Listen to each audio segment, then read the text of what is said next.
The first, I would say, is operations, saying that you want to create content without creating a structure that enables you to do that.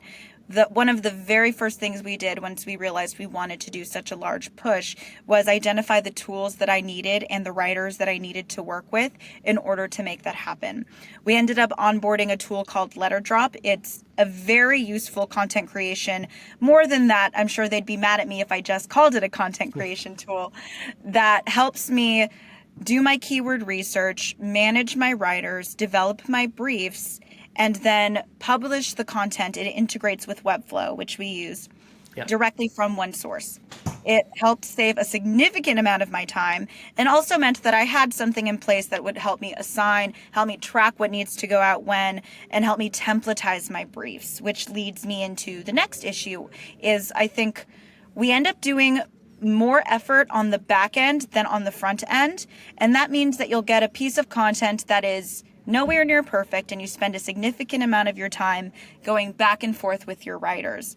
But if you prepare your writer at the ahead of time, if you're creating a style guide that's very, very clear, if you're templatizing your content, including examples of exactly what it is you're referencing, if you're providing them with the resources that they need, and also working with writers that you've identified who either know your product or really know the niche you're writing to, you're able to get that content so much closer to what you need it to be, so that when you get to those rounds of edits, you're not going back and forth. You've created something that's already incredible, and you're putting the finishing touches on it. You're finalizing that product, which takes me then to my last point, which I think may be a bit controversial.